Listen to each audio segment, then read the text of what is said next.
ചെർപ്പുളശ്ശേരിയിലെ പുതിയ ട്രാഫിക് പരിഷ്കരണം പുനഃപരിശോധിക്കാൻ തീരുമാനം. ബുധനാഴ്ച നടന്ന അടിയന്തര കൗൺസിൽ യോഗത്തിലാണ് ജനങ്ങൾക്കും വ്യാപാരികൾക്കും ആശ്വാസമേകുന്ന തീരുമാനമുണ്ടായത്. ചെർപ്പുളശ്ശേരിയിലെ പഴയ ബസ് സ്റ്റാൻഡ് പൊളിക്കുന്നതുമായി ബന്ധപ്പെട്ട് നടന്ന ലേല നടപടിക്ക് ശേഷം ലേലം വിളിച്ച ആരും ഹാജരാകാത്ത സാഹചര്യത്തിൽ പുനർലേല നടപടികൾ ചർച്ച ചെയ്യുന്നതിനായാണ് ബുധനാഴ്ച അടിയന്തര കൗൺസിൽ യോഗം ചേർന്നത്. എന്നാൽ കൗൺസിൽ യോഗത്തിൽ ചെർപ്പുളശ്ശേരിയിലെ ട്രാഫിക് പരിഷ്കരണവുമായി ബന്ധപ്പെട്ട വിഷയങ്ങളും ചർച്ചയായി. പല സംഘടനകളും ഒരുപാട് തവണ വിഷയത്തിൽ പ്രതിഷേധിച്ചിട്ടും നഗരസഭ യാതൊരു നടപടിയും സ്വീകരിച്ചിട്ടില്ലെന്നും പ്രതിപക്ഷ കൗൺസിലർമാർ ആരോപിച്ചു.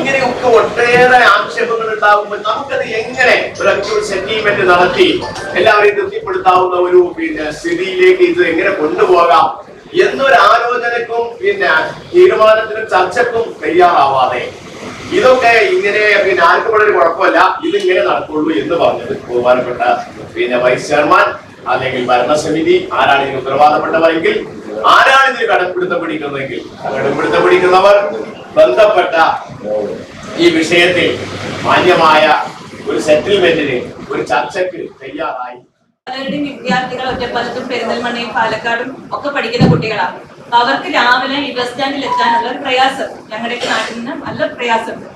ഇത്രയും ദൂരം നടന്ന് അല്ലെങ്കിൽ വണ്ടിയിൽ വിടുന്നതിനൊക്കെ വളരെ ബുദ്ധിമുട്ട് അവർ അനുഭവിക്കുകയാണ്. അപ്പൊ അതിന്റെ ഒരു സൂചകമായി നമ്മുടെ ജനങ്ങൾ വളരെയധികം വേദനിക്കുന്നു. അമ്മമാരും സ്ത്രീകളും വളരെയധികം വേദനിക്കുന്നു. അപ്പൊ അവർക്ക് നമ്മുടെ നഗരസഭയിൽ നിന്ന് നീതി ലഭിക്കും എന്നുള്ളതുകൊണ്ടാണ് ഓരോ ദിവസം ചർച്ചയാകുമ്പോൾ നാളെ ഇത് മാറുന്നൊരു പ്രതീക്ഷയിലാണ് അവർ. എത്ര ജനങ്ങൾ വന്ന് പ്രയാസപ്പെടുന്നുണ്ട്.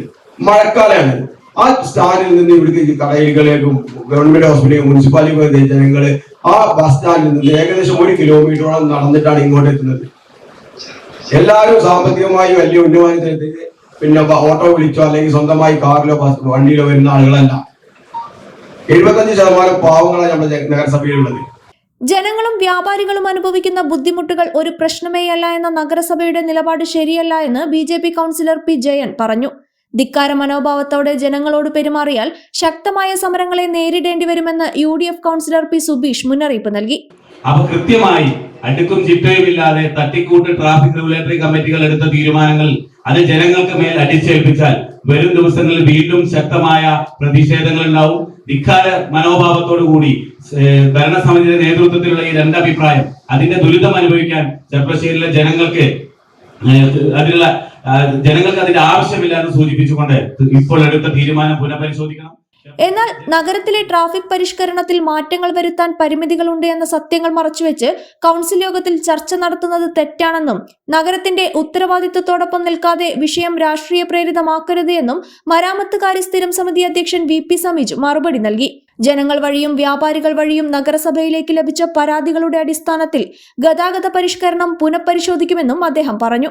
നമ്മൾ ഈ രീതിയിൽ അതിനെ രാഷ്ട്രീയ പ്രേരിതമാക്കിക്കൊണ്ടല്ല നമ്മളതിന് പരിഹാരം കാണേണ്ടത്. മറിച്ച് നേരത്തെ 6 യോഗങ്ങളിൽ നമ്മൾ എടുത്ത തീരുമാനം ഒരുപോലെയായിരുന്നു. ഭേദഗതികൾക്ക് വിധേയമായ നിർദ്ദേശങ്ങൾ ക്രോഡീകരിച്ചുകൊണ്ട് ആ തീരുമാനത്തെ കൊണ്ടുപോകാൻ നമുക്ക് സാധിക്കുമായിരുന്നു. പക്ഷേ ആ സാധ്യതകളെ വേറെ രീതിയിലേക്ക് വൈലേറ്റ് ചെയ്ത് കൊണ്ടുപോയി. എന്നിട്ട് നമ്മൾ രണ്ട് തട്ടിലാക്കിക്കൊണ്ട് ചെർപ്പുളശ്ശേരി നഗരസഭ ഭരണസമിതി ജനങ്ങൾക്കെതിരാണ്, സഹോദരിമാർക്കെതിരാണ്, വിദ്യാർത്ഥികൾക്കെതിരാണ്, അല്ലെങ്കിൽ വ്യാപാരികൾക്കെതിരാണ് എന്ന രീതിയിലുള്ള വലിയൊരു വികാരം പടച്ചുവിടാനാണ് ഇവിടെ ശ്രമമെങ്കിൽ അത് എന്തായാലും നമുക്ക് അംഗീകരിക്കാൻ കഴിയില്ല. നേരത്തെ പറഞ്ഞ ഈ യോഗങ്ങളുടെ എല്ലാ അടിസ്ഥാനത്തിൽ അതിന്റെ സാരാംശങ്ങളെല്ലാം നമ്മൾ ക്രോഡീകരിച്ചുകൊണ്ട് നേരത്തെ എല്ലാവരും പറഞ്ഞതിന്റെ അടിസ്ഥാനത്തിൽ എന്ത് മാറ്റമാണ് ഇത് പ്രാവർത്തികമാക്കാൻ. പക്ഷെ ഒരു കാര്യം കൂടി സൂചിപ്പിച്ച് ഞാൻ നിർത്തുകയാണ്.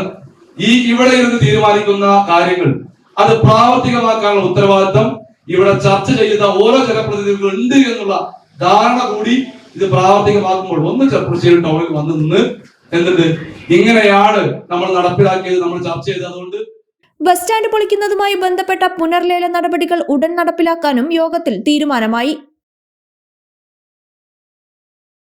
എല്ലാവരും പ്ലേസ്മെന്റ് അസിസ്റ്റൻസ് നൽകുന്നു. എന്നാൽ 100% പ്ലേസ്മെന്റ് ഉറപ്പാക്കി പഠിക്കാൻ കഴിഞ്ഞാലോ? അതിനായി ഇപ്പോൾ തന്നെ ജോയിൻ ചെയ്യൂ കേരളത്തിലെ നമ്പർ 1 സ്വാശ്രയ പോളിടെക്നിക്കായ ചെർപ്പുളശ്ശേരി മലബാർ പോളിടെക്നിക് ക്യാമ്പസിൽ.